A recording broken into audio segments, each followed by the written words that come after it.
The day the grill turned, a tale of justice in suburbia. It was supposed to be a perfect day. The sun hung low over Maplewood Lane, casting a golden glow across manicured lawns and picket fences. My nephew, Tommy, turned 7 that morning, and all he wanted was a quiet birthday with his pet rabbit, Snowball, a fluffy creature with a lopsided ear and a tiny brass bell around her neck. I stood in the kitchen, slicing his chocolate cake, watching him giggle as he set up a tiny picnic blanket for Snowball in the backyard. For a moment, life felt right. But 10 minutes later, everything changed. Snowball was gone, Tommy was sobbing, and the smell of barbecue drifted from the neighborhood park. Helen Pritchard, the iron-fisted president of our homeowners association, had turned Tommy's joy into ashes. What I did next turned her from suburban royalty into a cautionary tale. This is the story of how one woman's cruelty sparked a fire and how justice became the main course. Tommy wasn't like other kids. He didn't want clowns or bounce houses for his birthday.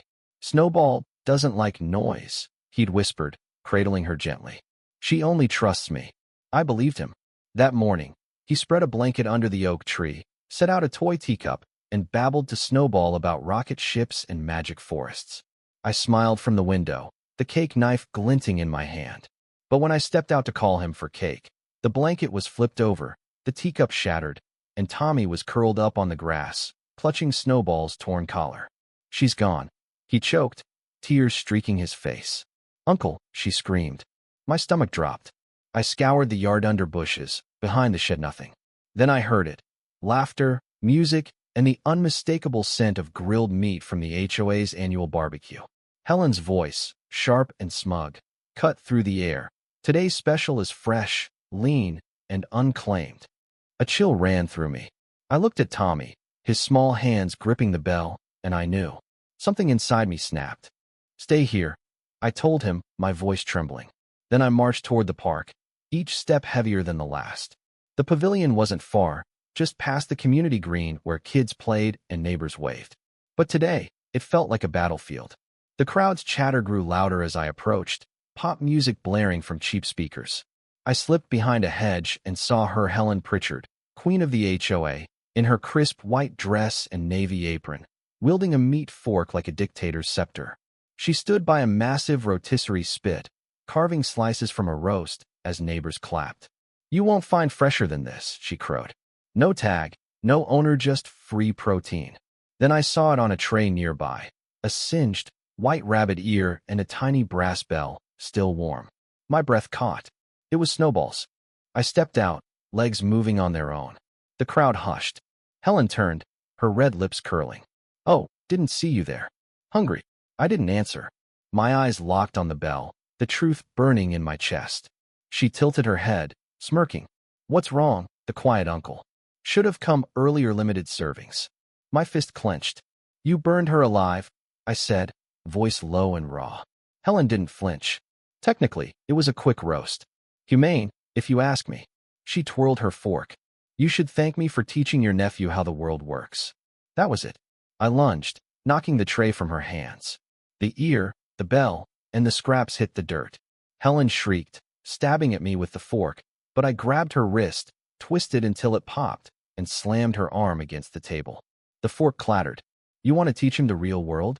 I warred. Let's see how you like being the lesson. She spat in my face, then pulled a pocket knife from her apron. The crowd gasped, phones raised. She lunged. I sidestepped, grabbed her elbow, and slammed her face first into the spit's metal pole. Blood trickled from her nose. That was for Snowball, I growled. I grabbed butcher's twine, bound her wrists, and dragged her to the spit. She kicked, screamed. I'm the HOA president. I'll sue you all. I tied her to the bar, her white dress twisting against the steel. You hosted this roast, I whispered in her ear. Time to be the main course. Her eyes widened, mascara streaking. For the first time, she looked scared. Helen thrashed, but the twine held tight. You're insane, she yelled. This is assault. I cranked the spit handle, spinning her slowly. You murdered a child's friend, I said.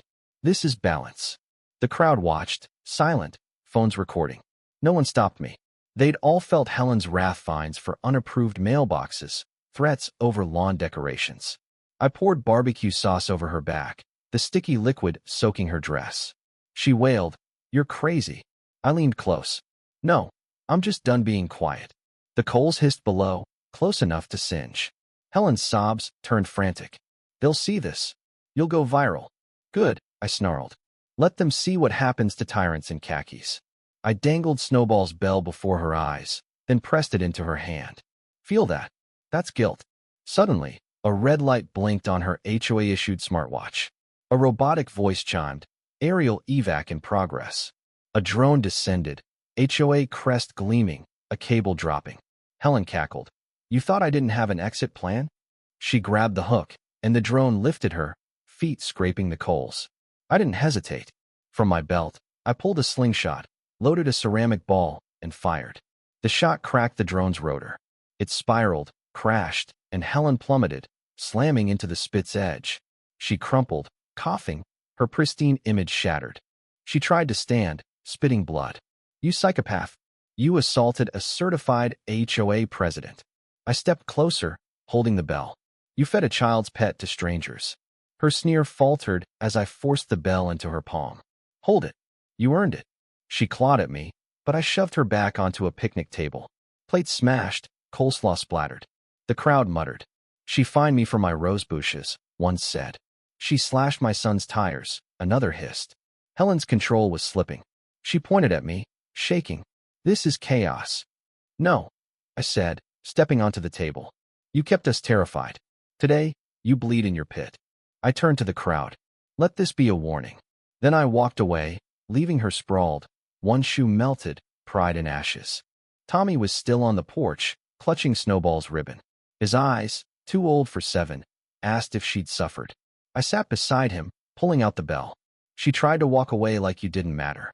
I made her hurt, Tommy. She's done. He didn't cry, just tied the bell to the ribbon. Can we bury her? We laid Snowball to rest by the oak, a soft mound with no marker, just the bell. Sleep well? I whispered. She'll never touch this ground again. By dusk, the story exploded online. A 15-second clip of Helen on the spit, sauce dripping, went viral. By evening, rotisserie Helen trended. Neighbors spilled her sins, fines for chalk drawings, banning therapy dogs, and cutting water lines. HOA chats leaked, showing her plan to handle Snowball. She posted a tearful video, claiming victimhood, but the internet buried her. By morning, her name was scraped from the HOA board. She vanished, some said to her sister, others said further. But wherever she went, the bell followed, packages with sauce and notes reading, "We don't forget Snowball." Maplewood changed. The pavilion's spit rusted, untouched, a monument to that day. The HOA held open elections. The woman who shamed Helen for her pink fence now led the board. Tommy didn't smile much, but he slept with a new bunny toy, a quiet bell tied to it. One night, I burned a word into the pavilion's concrete. Justice. Not vengeance, but balance. Helen tried to sue, but no lawyer took her case. Her name became a warning. And when the wind blew, I swore I heard that bell, ringing for Tommy, for Snowball, for us all. This wasn't just about a rabbit. It was about what happens when cruelty hides behind rules, and what it takes to stop it. Have you faced a Helen? Did you speak up? Share your thoughts below. Should violence answer injustice? Or is there another way? Let's hear your stand. Your voice matters.